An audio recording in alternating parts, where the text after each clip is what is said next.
Je vais mettre en pratique ce qu'on a appris ce matin et très humblement, de ma faiblesse, je vais prier pour commencer. Tout-puissant, éternel, Papa, honnêtement, je viens devant toi et un peu comme Ésaïe, je sais que je suis un homme au lèvres impur, je sais qu'un homme dans grande faiblesse, en grand besoin de toi. Même, je dirais plus honnêtement, je voudrais que ce soit toi en avant et moi assis ces bancs. Je ne voudrais pas que les gens se rappellent de moi, me regardent ou même se concentrent sur quoi que ce soit que je fais, mais c'est ton esprit qui parle dans leur cœur. Père éternel, qui suis-je pour dire « Ainsi parle l'Éternel » ? Non, je suis vraiment qu'un serviteur inutile qui s'abandonne derrière ta parole, demandant que tu me caches derrière la croix et que les gens puissent voir Christ. Que ce matin, mes frères et sœurs puissent s'asseoir aux pieds du Seigneur et que moi, je puisse disparaître derrière lui. Donne-moi la capacité. Parce que oui, Seigneur, je vais t'offrir le meilleur sacrifice possible de vraiment me donner dans ce message, de pouvoir prêcher adéquatement ta parole. En même temps, je te remercie pour tout le temps que je passe dans cette merveilleuse étude sur l'Église. Tout ce que tu me fais comprendre depuis des années maintenant et que j'espère en quelques minutes le partager à mes frères et sœurs ici maintenant. Je te prie que ce ne soit pas juste quelques minutes pour eux, mais qu'ils puissent baigner, être affectés et infectés par cette puissante parole pour leur vie. Parlant à chacun d'eux, chacun de leur cœur, comme ils en ont besoin ce matin. Parce qu'on a tous besoin de toujours plus apprendre, surtout en fonction de l'Église. Parce que c'est vraiment ton plan, l'Église. Donc, il faut qu'on comprenne ce qu'est notre part dans ce plan. Viens à notre aide ce matin, au grand Dieu. Et même, je dirais, viens juste faire toute ton œuvre, que ce ne soit pas du tout dépendant de moi. Amen. Juste demander de mettre le petit écran. Oui. Depuis quelques temps, comme j'ai dit, à Saint-Jérôme, je suis en train de faire une petite série d'études qui s'appelle « La vie ensemble ». C'est parce que je vous dirais qu'en même temps, plus que la dernière fois, je vous ai brisé et j'ai laissé des corps blessés un peu partout. Dieu m'a dit, maintenant, c'est temps de guérir. Donc, j'aimerais vous parler de quelque chose que je crois est vraiment bénéfique à Saint-Jérôme, donc j'espère ici aussi. Il y a quelques années, Dieu m'a fait découvrir un nouvel auteur. J'aime ça quand Dieu fait me découvrir des nouvelles auteurs qui changent ta perception de la chrétienté ou même ta relation avec Dieu. Son nom, c'est Dietrich Bonhoeffer. Et il a écrit un livre intitulé justement « La vie ensemble ». C'est un peu comme un hommage à cet homme qui a vraiment changé ma perception de la chrétienté. Je n'ai pas basé mon étude sur le livre en soi, mais ça m'a amené à étudier plus la parole, d'aller chercher des passages que je pourrais dire vraiment avec des vérités intemporelles qui fracturent le mur du temps et de la culture, qui s'appliquent autant aux chrétiens à Jérusalem dans les premiers siècles que pour nous maintenant. C'est des vérités comme « tu ne tueras point ». C'était pas juste pour eux, ça. J'espère que vous le saviez. Mais c'est ces mêmes vérités ici, des vérités qui s'appliquent pour nous aussi maintenant. Donc, les passages en soi, premièrement, ça va être 1 Corinthiens 12, les versets 12 à 27, si vous voulez tourner, s'il vous plaît. Et celui-ci, je l'ai intitulé « Le corps », parce que, bien sûr, c'est ça l'image que Paul utilise. Ensuite, la semaine prochaine, on va regarder ensemble Romains 14. Et oui, je parle vraiment du chapitre au complet en passant.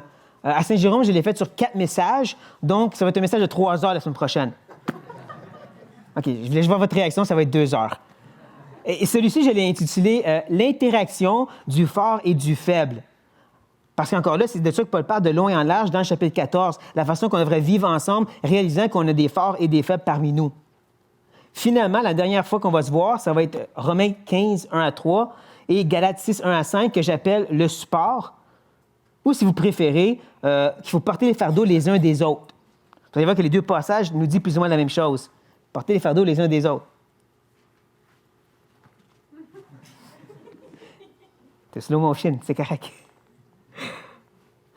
Tu peux l'enlever maintenant. Pas le PowerPoint, changer de page. Désolé. On va se comprendre. Mais je vais commencer avant en lisant les versets 12 à 27. Car comme le corps est un et a plusieurs membres, et comme tous les membres du corps, malgré leur nombre, ne forment qu'un seul corps, ainsi en est-il de Christ. Nous avons tous, en effet, été baptisés dans un seul esprit pour former un seul corps, soit juif, soit grec, soit esclave, soit libre, et nous avons tous été abreuvés d'un seul esprit. Ainsi, le corps n'est pas un seul membre, mais il est formé de plusieurs membres. Si le pied disait « parce que je ne suis pas une main, je ne suis pas du corps », ne serait-il pas du corps pour cela? Et si l'oreille disait « parce que je ne suis pas un œil, je ne suis pas du corps », ne serait-il pas du corps pour cela? Si tout le corps était œil, où serait l'ouïe?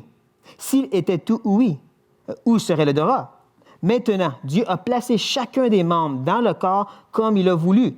Si tous étaient un seul membre, où serait le corps? Maintenant, donc, il y a plusieurs membres et un seul corps. L'œil ne peut pas dire à la main « je n'ai pas besoin de toi », ni la tête dire aux pieds « je n'ai pas besoin de vous ». Mais, bien plutôt, les membres du corps qui paraissent être les plus faibles sont nécessaires. Et ceux que nous estimons être les moins honorables du corps, nous les entourons d'un plus grand honneur. Ainsi, nos membres les moins honnêtes reçoivent plus d'honneur, tandis que ceux qui sont honnêtes n'en ont pas besoin. Dieu a disposé le corps de manière à donner plus d'honneur à ceux qui en manquaient, afin qu'il n'y ait pas de division dans le corps, mais que les membres aient également soin les uns des autres. Si un membre souffre, tous les membres souffrent avec lui. Et si un membre est honoré, tous les membres se réjouissent avec lui. Vous êtes le corps de Christ et vous êtes ses membres, chacun pour sa part. Vous allez voir cette série d'études, il y a une méthode à ma folie, où est-ce que chacune des études va nous amener à un point culminant. Et c'est comme si on va bâtir un édifice, si vous voulez, une église ensemble. Mais bien sûr, tout bâtiment a un fondement. C'est pour ça qu'on est dans Corinthiens 12, ce que je pourrais appeler notre identité. Comme MacArthur, il dit, il faut savoir qui tu es avant de savoir quoi faire. Donc, voici notre double identité qu'on va voir ensemble. Et je dirais que notre passage se sépare en 3 sections. J'ajouterais ici que, oui, la séparation des textes, ce n'est pas une science exacte. Certains vont dire que c'est 2 sections. Mais moi, je vois que les versets 12 et 13, c'est l'introduction. Où est-ce que Paul va présenter les 2 sujets qu'il veut discuter et une notion théologique très importante. Puis là, ensuite, il va commencer à expliquer. Donc, au verset 14 et 20, c'est ça les 2 sujets. Au verset 14 et 20, il va parler de la diversité. Et ensuite, de 21 à 27, il va parler de l'unité. Donc, c'est bon de garder ça en tête. Tu peux passer au prochain. Et c'est normal, c'est ça, j'ai mis un panneau noir. Pas vous distraire que vous regardiez les versets en avant, mais que vous continuez dans la Bible. Donc, vous allez voir qu'au verset 12, Paul va présenter les 2 sujets qu'il veut discuter, mais il va se répéter 3 fois pour que ça rentre dans notre tête. Regardez bien, il va dire « Comme le corps est un, unité, et plusieurs membres, diversité. Et comme tous les membres, diversité du corps, unis, malgré leur nombre, diversité, ne forment qu'un seul, unité. » Il devrait être clair que Paul veut parler de l'unité et de la diversité dans le corps qui a plusieurs membres. À ce point-ci, c'est supposé d'être clair. Mais ce qui est plus différent ou intéressant, c'est la façon qu'il finit le verset 12 en disant « Ainsi en est-il de Christ ». Je dirais que la plupart des commentateurs sont un peu bafouillés puis ils se disent il doit parler de l'Église. Il dit Christ, mais il veut dire l'Église. Oui puis non. On sait que Christ, c'est la tête de l'Église. On sait qu'il est uni à l'Église tout en étant séparé, étant Dieu, et on ne l'est pas. Mais en même temps, par disant Christ, il nous amène au verset 13. Il nous amène à cette notion théologique de grande importance, la sphère doctrinale dans laquelle tout le reste du passage va se construire. Il ne faut pas voir le reste du passage comme juste des beaux principes à mettre en pratique. C'est vraiment nous expliquer qui nous sommes. Cette sphère doctrinale, c'est le baptême de l'Esprit, qui, je sais, est un sujet qu'on n'a pas trop discuté. D'un bord, il y en a qui l'ont complètement abusé, et de l'autre, regarde, on ne veut pas en parler. C'est un peu bizarre, ça, baptême de l'Esprit. Je dirais premièrement qu'il faut enlever la notion que Acte 2, c'est le baptême de l'Esprit. Lisez-le comme il faut, ça ne dit jamais baptême de l'Esprit. Ce n'est jamais référé comme le baptême de l'Esprit. Ils ont reçu l'Esprit, ils ont été remplis de l'Esprit, ce n'est pas le baptême. Il y a 3 passages, dont un ambigu qui parle du baptême de l'Esprit. Romains 6, qui est ambigu, Colossiens 2 et le nôtre, 1 Corinthiens 12. Romains 6 semble nous présenter une facette où ce que le baptême d'eau, c'est le symbole du baptême de l'Esprit. Qu'est-ce qui s'est passé avec nous? Colossiens 2 va un peu plus en détail et nous fait comprendre que le baptême de l'Esprit, c'est l'Esprit qui nous a pris et qui nous a associés avec la mort et résurrection de Christ. Ou ce qu'on pourrait appeler aussi la circoncision du cœur. C'est une autre façon qu'il l'exprime dans Colossiens 2, qui nous a séparés du péché pour nous associer avec Christ. Maintenant, rendu qu'on est, on comprend que ce baptême de l'Esprit, c'est aussi le fait qu'on est dans le corps. On va au verset 13, « Nous avons tous, en effet, été baptisés par, très important, un seul esprit pour former un seul corps. » Donc, c'est ça que je l'ai dit tantôt par double identité. D'être en Christ, c'est d'être dans son corps. Une seule identité, mais en même temps, c'est une double identité. Il faut vraiment qu'on comprenne le fait que se dire chrétien, c'est se dire membre du corps de Christ. C'est de vraiment réaliser que je ne vis plus pour moi-même. Je n'existe pas pour mon bien, qu'est-ce que moi je veux, comme moi, ça me tenterait de servir le Seigneur, mais j'existe pour le bien du collectif. Je m'abandonne à cette entité-là qui semble un peu mystique, nouvel âge, peut-être même bouddhiste. Mais non, c'est biblique.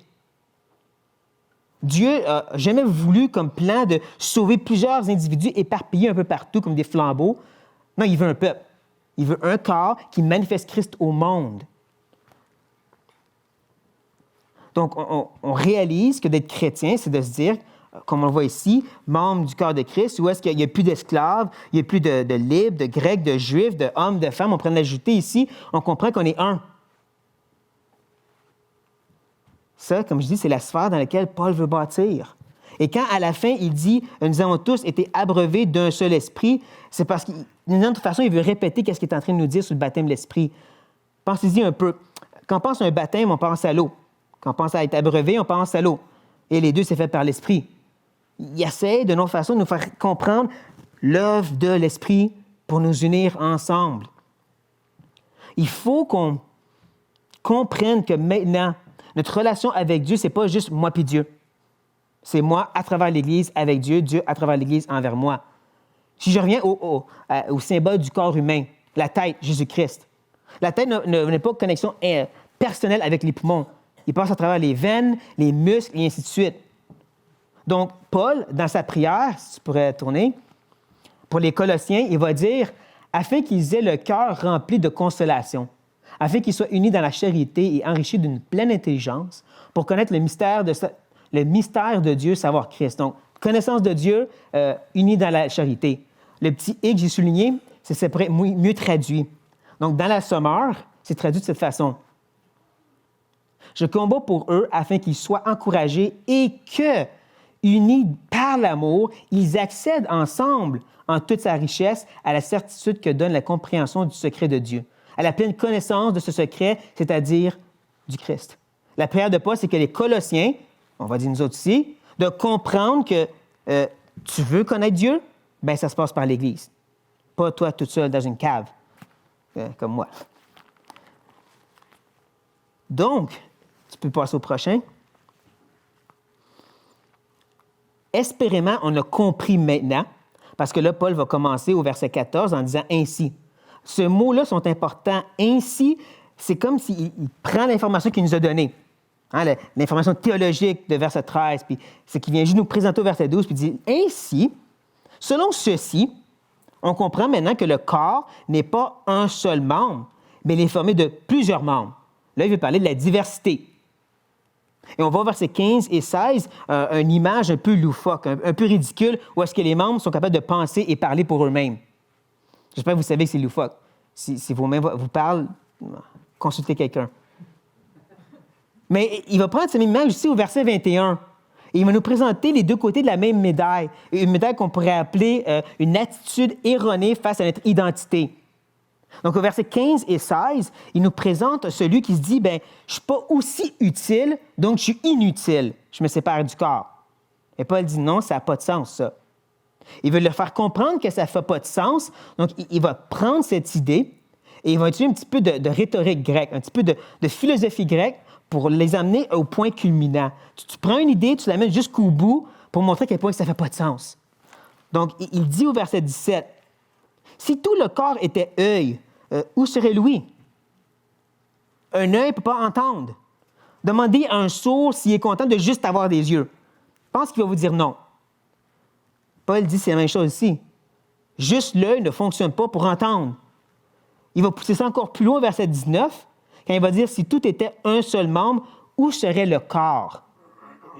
J'essaie de l'imager ici. Pensons à l'Église. La prédication de la parole est de grande importance. Vous imaginer juste une grosse bouche en avant? Non seulement ça serait épeurant un peu, mais en même temps, on se dirait, il n'y a pas de poumon, il ne peut pas respirer. Il n'y a pas de main, il ne peut pas rien faire. Une bouche, ce n'est pas un corps, c'est juste une bouche. C'est ça que Paul fait. En prenant cette première idée, je ne suis pas utile, donc je suis inutile, je m'en vais. Paul dit non, parce que juste la main, même si elle est utile, c'est une main. Ce n'est pas un corps. Ce n'est pas ça le plan de Dieu. Mais juste en cas que la logique si simple de Paul n'est pas assez, il va utiliser un petit peu de théologie au verset 18. Il va dire « maintenant », un autre mot important. Un autre mot qui veut dire « maintenant, j'ai un beau gros point à vous donner ici. Réfléchissez à ceci. Dieu a placé. » Un mot qui veut dire d'être mis horizontal et que c'est passif. Pensez à l'exemple d'un boxeur qui s'est fait mettre KO. Il est horizontal et c'est passif. Ce n'était pas son choix. Qui veut dire que Dieu t'a pris et il t'a mis dans le corps et tu n'avais rien à dire. Je sais qu'on aime des fois vraiment tenir ferme à notre libre arbitre, mais il faut comprendre qu'avant ton choix, il y a le choix de Dieu. C'est lui qui décide. Et Paul nous dit ici au verset 18, c'est lui qui décide comment le membre va être installé dans le corps, comment le corps va être réparti, comment le pied va être le pied, et c'est comme ça. J'oserais même dire qu'une bonne compréhension de la souveraineté de Dieu, le fait que c'est lui qui décide, aiderait à régler beaucoup de problèmes, beaucoup de chicanes, beaucoup de rouspétage de notre part, dans l'Église, dans la famille, peu importe. Quand tu réalises que si c'est comme ça, c'est parce que Dieu le veut comme ça. Dites Dieu le permis si vous voulez, mais ça revient quand même au fait que si Dieu ne voulait pas, ça ne serait pas comme ça. Donc, ultimement, si tu n'es pas content, tu n'es pas content contre Dieu. Ça veut dire que le corps, s'il n'est pas content, bien, il fait la guerre à Dieu, qui est le summum de la folie, il me semble. La dernière fois que j'étais ici, assis dans la belle chaise blanche, j'ai dit, face à ma vie que j'ai vécue, c'est la théologie qui a sauvé ma vie. C'est de savoir que Dieu est absolument au contrôle, qui m'a fait juste lâcher prise. Face à ce que je vivais, quand j'ai complètement réalisé, attends, Dieu le veut comme ça, donc je laisse prise. Je le laisse entre ses mains. Ainsi soit-il, et ce que Dieu fait est bon, agréable et parfait. Et Paul espère qu'on va être d'accord avec lui parce que rendu au verset 20, où qu'on est rendu maintenant, il dit « Maintenant donc, il y a plusieurs membres et un seul corps. » Ce que je veux dire, c'est là, il va parler de l'unité. Mais s'il va parler de l'unité, c'est parce qu'il s'attend que la diversité, c'est réglé là. Tu as compris que tout est le pied, tout est la main, ça marche de même, Dieu le veut de même. On est correct là? Ouais? On passe à autre chose. J'espère qu'on peut passer à autre chose. Parce que là, on arrive au verset 21. Là, on arrive à l'autre côté de la médaille, où est-ce que l'attitude erronée de cette identité, c'est de se dire, bien, moi, je suis le plus important, donc je me sépare du corps. Qui est un peu la même sorte d'attitude. Hein? Un, il dit, je ne suis pas utile, donc je m'en vais. L'autre dit, je suis trop utile, je m'en vais. Qui fait un corps éparpillé un peu partout. Qui est tristement plus ou moins qu'est-ce qu'elle rassemble l'Église de nos jours. Éparpillé un peu partout. On pourrait même prendre cette sorte d'attitude du verset 21, celui qui s'imagine être tellement important qu'il n'a pas besoin des autres, puis revenir à la réflexion de tantôt, versets 17 et 19. Une main, une bouche, c'est pas un corps. Et c'est là que Paul va enchaîner un peu plus au verset 22, puis dire, mais bien plus tôt, je vais vous dire comment ça marche. Les membres du corps qui paraissent, un autre beau petit mot grec, dokéo, qui veut dire opinion. C'est qu'est-ce que tu penses. Ça veut dire quand il dit paraissent, il ne veut pas dire ils ont une allure de faiblesse et c'est clair. Non, c'est ton opinion. Comment toi tu perçois la chrétienté, ça c'est un chrétien fort, comme ça. Puis toi tu ne rentres pas dedans, donc tu n'es pas fort. C'est ton opinion. Gardez en tête cette idée de dokéo opinion, parce que comme je dis, Romains 14, on va en parler de long et en large, des convictions. Ça se peut que ça dérange. J'espère que vous allez être guéri rendu à ce point-là. Et je ne serais pas surpris si certains décident de ne pas venir, parce que je sais qu'on aime des fois tenir ferme à nos convictions. Mais Paul dit ici, c'est ton opinion, Mais il répond à ceci en disant « ils sont nécessaires ». Je ne sais pas si vous faites un peu le lien. D'un bord, ton opinion, l'autre bord, l'opinion de Dieu. Toi, tu penses faible, Dieu dit nécessaire. L'ongle, nécessaire. Le pied, nécessaire. Et là, il va revenir à la charge, au verset 23, pour revenir à notre opinion, ce que nous estimons être. Qu'est-ce que tu penses, encore une fois? Être moins honorable, sans honneur, littéralement répréhensible. Vous savez, ceux qui font dur. Ceux qui ne rentrent pas dans le moule du bon chrétien. Eux autres, on sait, il faut se reculer d'eux autres, n'est-ce pas? Quelqu'un dit, non, s'il te plaît. Parce que c'est pas ça que Paul dit. Paul, il dit, au contraire, tu les entoures d'honneur. Même qu'il parle plus de soins. Donc, si tu peux mettre le prochain. Premièrement, dans la Sommaire, c'est traduit de cette façon. Celles que nous estimons les moins sont celles dont nous prenons le plus grand soin. Petit jeu de Rémi ici. Et dans la Martin, et ceux que nous estimons être les moins honorables au corps, nous les ornons avec plus de soin. J'aime mieux la Martin, pas à cause du nom, mais parce qu'il utilise les deux mots ornons ou ici entouré et le mot soin. C'est pas l'idée juste je vais t'aider de loin, c'est je vais t'entourer. Je vais venir vraiment t'aider. Ça, cette idée-là va être aussi importante quand on va être rendu dans l'autre après, le support, ou qu'on va voir la sorte d'entraide qu'on est supposé d'apporter les uns aux autres. C'est comme Paul le présente déjà ici. Je lui disais que c'est le fondement. Il présente déjà ici cette idée que tu entoures pour aider. Et là, il va aller une coche plus loin. C'est pour ça que j'aime Paul, il aime toujours aller une coche plus loin. J'aime ça aller une coche plus loin, moi aussi. Paul, il va dire ici « ainsi ». Rappelez-vous de ce mot-là. Hein? Ce mot-là veut dire, selon ce que je viens juste de dire. Je viens juste de vous parler de cette attitude qu'on a, qu'il y en a qui sont irrépréhensibles, moins honnêtes, moins honorables, mais il faut les aider quand même. Paul dit ainsi, selon cette façon de penser, les membres. Et je ne sais pas si vous voyez, mais il n'utilise plus de mots d'opinion ici. Hein, vous voyez au verset 23? Ainsi, nos membres, les. Il n'y a plus d'estimons, il n'y a plus de nous pensons, il y en a peut-être des membres comme ça. Il me semble, selon mon dokéo à moi, mon opinion, que ce que Paul est en train de dire ici, c'est que oui, il y en a des membres qui sont moins honnêtes. Ouais, c'est pas vraiment une bonne traduction, ça. Et je suis vraiment triste de dire, même l'Esterval le mal traduit. Non, le mot veut dire vraiment sans beauté ou indécent. Donc, encore une fois, dans la Sommaire, et celles dont il n'est pas décent de parler, nous les traitons avec des égards particuliers. Et dans la Martin, et les parties qui sont en nous les moins belles à voir sont les plus parées. Prenons cette idée et regardons premièrement le corps humain. Je pense que vous comprenez que les membres indécents, c'est ceux qu'on couvre même à la plage. C'est clair? S'il faut chercher un dessin, ça va être indécent. Désolé d'être un peu vulgaire. Mais prenons ceci et allons vers le corps spirituel. Hein, c'est de ça qu'il parlait. Le corps spirituel a des membres indécents. Des gens que j'aimerais appeler des fois des gros pécheurs sales. Je ne parle pas des gens qui se séparent totalement de l'Église parce qu'ils vivent dans le péché. Moi, je parle de ceux qui ont vraiment des problèmes, qui ont des chaînes. Des gens, la pornographie, l'alcool, la drogue, ou des problèmes de colère intense, ou de la médisance qui n'arrête pas, qui fait du trouble dans toute l'Église. Ces gens-là, il faut qu'on se sépare d'eux autres, n'est-ce pas? Non. Je suis triste à dire, j'ai lu des livres chrétiens qui disent exactement ça, parce qu'ils vont nuire à ta marche chrétienne. Qu'est-ce que Paul dit dans la Bible? C'est que tu les parles de plus d'égards. C'est que tu leur donnes plus, tu les honores plus. Tu prends ces gens que tu ne veux pas trop reconnaître parce que c'est comme des porcs qui piquent, tu ne veux pas trop t'approcher d'eux autres, et tu les mets en avant. Tu les mets à l'œuvre, à la gloire de Dieu. Tu leur permets, je ne sais, d'enseigner les enfants. Les enfants? Oui, les enfants. Mais il ne faut pas s'arrêter à enseigner ou être en avant. C'est tes honneurs. Tu les utilises. Ce verset a une place très importante dans mon cœur. Parce que comme j'ai mentionné la dernière fois dans la chaise, non, je ne suis pas traumatisé par la chaise. Presque.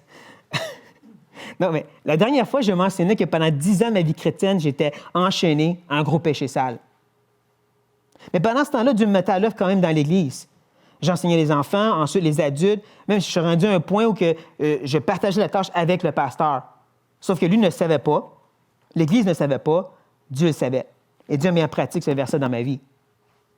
Et il m'a pris dans la boue que je n'arrêtais pas de retourner, puis il me remettait en avant à chaque fois. Et ce que j'ai compris du verset, selon mon opinion, c'est que par cette pratique, tu prends celui qui a la misère à comprendre, qui est victorieux en Christ, puis tu lui donnes la victoire encore et encore jusqu'à temps qu'il la comprenne et qu'il la vive, cet honneur, cette victoire, cette identité en Christ. Sauf que, soyons honnêtes, l'Église moderne nord-américaine a de la misère à comprendre ça de nos jours. Parce qu'il veut tellement se concentrer sur être absent de toutes les souillures. On veut garder l'Église pure et propre. Qui n'est pas complètement erroné, c'est juste qu'il manque quelque chose, comme Jacques nous le dit. La religion pure et sans tache devant Dieu notre Père consiste à visiter les orphelins et les veuves dans leurs afflictions et à se préserver des souillures du monde. Comme j'ai dit, de nos jours, les conservateurs, peu importe, sont bons pour se garder des souillures du monde. C'est vrai, mais il me semble qu'ils ont manqué un petit peu là. OK, non, excuse-moi. Il me semble que nous avons manqué un peu l'autre partie. Et quand on pense à orphelins, là, ne pensez pas à ceux dans les orphelinages qui sont tous beaux à voir. Là. Pensez à ceux qui doivent vivre dans la rue pour survivre. Pensez aux gens aux Philippines qui doivent se donner à la prostitution pour pouvoir survivre parce qu'ils n'ont pas de parents. Et c'est vers eux que tu vas. C'est vers ces gros pêcheurs sales qu'on va. C'est ça que Paul est en train de nous dire. Et je trouve même ça un peu triste que peut-être l'Église va aller vers ces gros pêcheurs sales pendant qu'ils sont encore non sauvés. Mais dès que tu es sauvé, tu es mieux d'arrêter. Parce que sinon, regarde, laisse faire. Et on pourrait avoir tendance à vouloir continuer, mais Paul, lui, il n'a pas lâché le morceau. Il n'arrête pas au verset 23. Il va au verset 24 nous donner un argument théologique à tout casser parce qu'il veut continuer à nous faire comprendre l'importance d'aller à l'aide de ces gros pêcheurs sales. Il va encore donner un argument de deux côtés. Ou est-ce qu'en premier, au début, il dit « Tandis que ceux qui sont honnêtes n'en ont pas de besoin. » Non, mais ça, c'est vraiment simple. Celui qui est déjà fidèle et qui marche pour Dieu, il n'a pas besoin d'aide, il marche pour Dieu. De l'autre côté, comme on va le voir, celui qui a de la misère, bien, c'est lui qui a besoin d'aide. Qu'est-ce que Jésus a dit? C'est ceux qui sont malades qui ont besoin de médecin. Si tu es déjà en santé, tu restes chez toi. Justement, de l'autre côté, au verset 24, il continue en disant « Dieu a disposé ». Un autre beau petit mot grec à apprendre. Je vous dis, à la fin de mes études, vous allez aimer le grec. Le mot « disposer » ici, ça parle de s'identifier et aussi un mélange d'une nouvelle substance qui est homogène, qui fonctionne bien ensemble. Donc, s'identifier dans le sens d'être d'accord avec, et là, c'est vraiment un bon mélange qui fonctionne bien ensemble, comme le corps humain. OK, sauf le mien, il est tout pété. On prend l'exemple de Jacob, le coureur de marathon. Ça, c'est un bon spécimen qui mélange bien ensemble. Et je pense qu'il est d'accord avec le fait qu'il est en bonne santé, il est bien content. Parce que sinon, on peut échanger, je pense qu'il va être content après une semaine. Mais Dieu a disposé le corps de cette façon. Non seulement il l'a fait, mais il est content de l'avoir fait de même. N'est-ce pas qu'on devrait être aussi content avec lui? Content que, comme il continue à nous dire, que Dieu l'a disposé pour donner plus d'honneur à ceux qui en manquaient. Le petit mot « manquer » ici, ça parle de littéralement pas finir la course ou d'arriver le dernier. Pas pour rien que je parlais de Jacob ici. C'était pas pour m'attaquer à mon frère, mais c'est pour amener à manquer. Il faut comprendre que le but de l'Église, c'est pas un gros noyau qui réussit à franchir la ligne en premier. C'est que les forts vont en arrière, chercher les faibles, il est prêt, les met en avant pour qu'eux franchissent la ligne en premier. Et si on s'arrête et on pense à comment c'est beaucoup plus glorieux pour Dieu, pour manifester sa puissance, lorsqu'il est pris, les gros pécheurs sales, puis qu'il transforme en des super chrétiens fidèles, wow, ça c'est la puissance de Dieu. Et c'est ça que Paul veut qu'on comprenne. Et il n'a toujours pas fini, parce qu'ensuite, il dit afin qu'il n'y ait pas de division, de schisme. Un mot qui a comme une image de déchirer des vêtements en morceaux, comme on l'a vu tantôt, une église séparée un peu partout. Mais Dieu a fait le corps avec des faibles et des forts pour que ça fonctionne ensemble, pour pas qu'il y ait de division. Et si on pense à l'église de Corinthe, y avait-tu des problèmes de division? Vous pouvez hacher de la tête, oui. Il y en avait. Et je dirais même, oubliez juste le chapitre 3. Là, moi, je suis Paul, moi, je suis d'Apollos. Pensez au chapitre 6. Au chapitre 6, On voit qu'il y en a qui s'amènent en cours. Tu me dois 100 pièces, je t'emmène en cours. J'ai travaillé pour toi, tu ne m'as pas payé, je t'emmène en cours. Ça, c'est pas de l'unité. Pensez au chapitre 11. Les riches faisaient des gros buffets pendant le repas du Seigneur pour eux autres, puis les pauvres, ils manquaient de tout. Ça, c'est la séparation que Paul dit. Non, non, non, on vit ensemble. C'est un peu comme il dit dans 2 Corinthiens, le chapitre 8, ceux qui en ont plus donnent à ceux qui en ont moins pour qu'il y ait égalité. Parce que c'est ça qu'il nous dit ensuite, hein? Mais que les membres aient également soin les uns des autres. En passant, le mot soin veut dire anxiété. Je m'inquiète pour lui. C'est pas juste je vais t'aider à déménager, qui est une bonne chose à faire en passant. Je ne dénigre pas ça. Mais c'est vraiment, je m'inquiète pour ce frère alcoolique parce que les vendredis et les samedis soirs, je sais que c'est sa pire journée. Je sais que c'est là qu'ils sont tentés. Donc, c'est là que je vais te faire rentrer chez nous, même si je veux être à ma petite famille, parce que je m'inquiète pour toi. Parce que je veux prendre soin de toi. Parce que je veux t'aider. C'est comme ça que Dieu a mis le corps ensemble. Et si un membre souffre, tous les membres souffrent. C'est tellement une idée simple que même les philosophes grecs en parlaient. Platon a dit « Je ne dis pas mon doigt a mal ». Qui ici dit « mon doigt a mal » ? Non, qu'est-ce qu'on dit? « J'ai mal à mon doigt ». Il y a un lien symbiotique où est-ce que j'ai mal, c'est à moi, à mon doigt. Et c'est supposé être ça pour l'Église. C'est pas lui a des grosses chaînes, il est donc bien horrible, c'est nous avons des chaînes en tant qu'Église et on les porte ensemble. Et là, ensuite, il dit, si un membre est honoré, tous les membres se réjouissent. Qui est curieux. Curieux parce qu'au début, Paul faisait un jeu de mots. Il disait dans le grec « pacho », qui veut dire « souffrance », et « son pacho » souffre avec lui.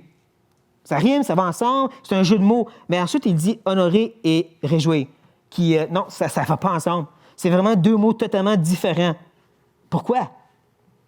Je dirais c'est parce que Paul, il sait très bien qu'il s'adresse à des chrétiens, dans le sens des pécheurs régénérés.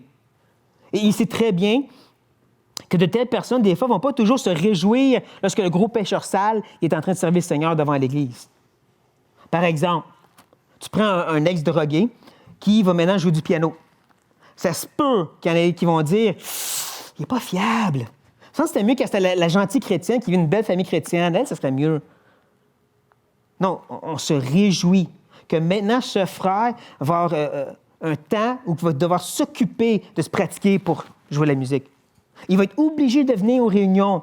Ça va lui donner une certaine responsabilité.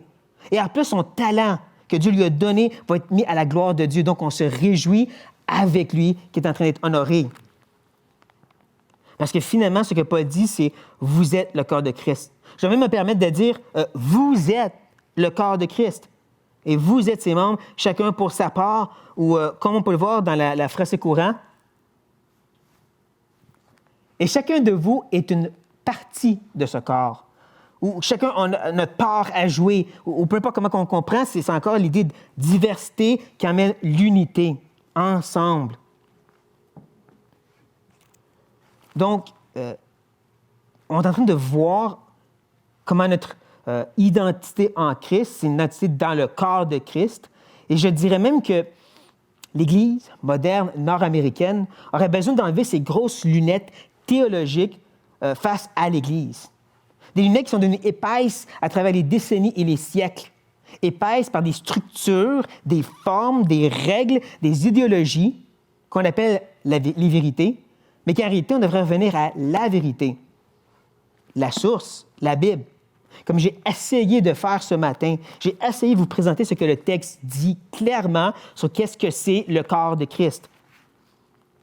J'ai essayé de vous montrer l'importance que l'Église n'a pas comme but premier d'être pure et sans tache, mais de manifester Christ au monde.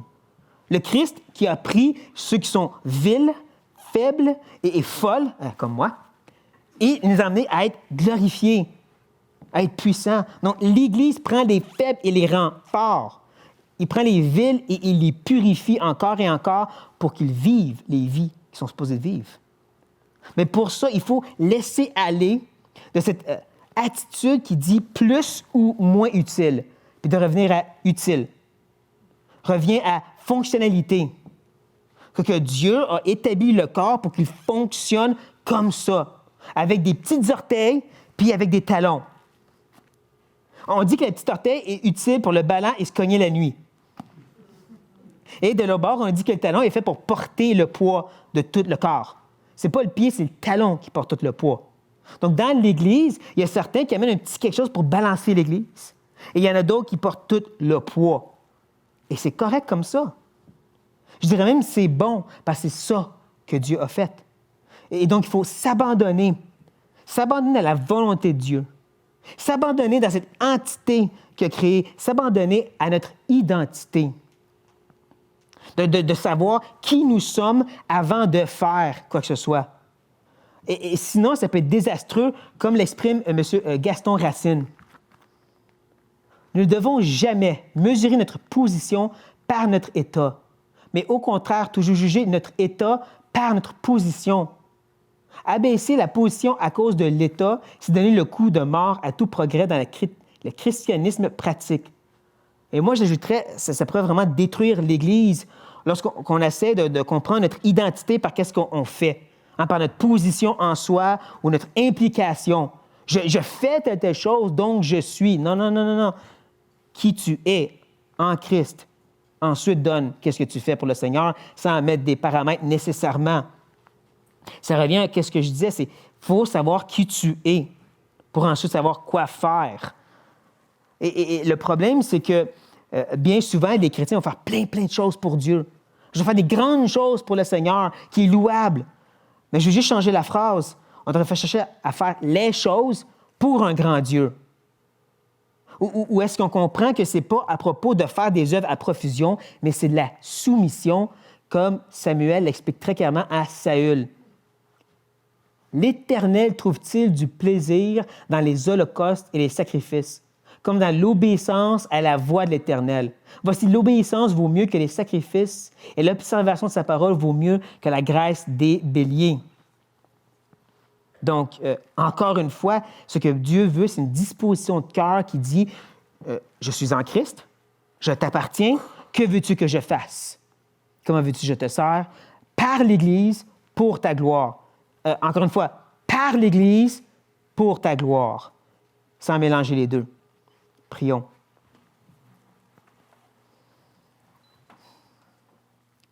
Seigneur, toi qui es mort pour nous à la croix, toi en qui on était baptisés, immergés, associés. En toi, on est mort et en toi, on est ressuscité. Et en toi, on vit, mais pas individuellement. En toi veut dire dans ton corps. On est membre de quelque chose de plus grand que nous, plus extraordinaire que notre petite personne. Aide-nous, ô Seigneur, par ton esprit, aide-nous à vraiment lâcher prise et accepter, et se réjouir même de comment Dieu nous a placés, disposés, et qu'on fasse ce qu'on a à faire, que les talons portent, que les orteils balancent, que les mains agissent, que la bouche parle. Qu'on ne cherche pas les grandes choses et qu'on sert le grand Dieu fidèlement. Père, aide-nous. Je te dirais même, dérange notre conscience à travers cette semaine pour pas qu'on soit laissé tranquille face à ce que tu as dit, mais que tu nous travailles davantage et davantage en cœur soumis à dire « Ainsi soit-il » parce que Dieu le veut ainsi.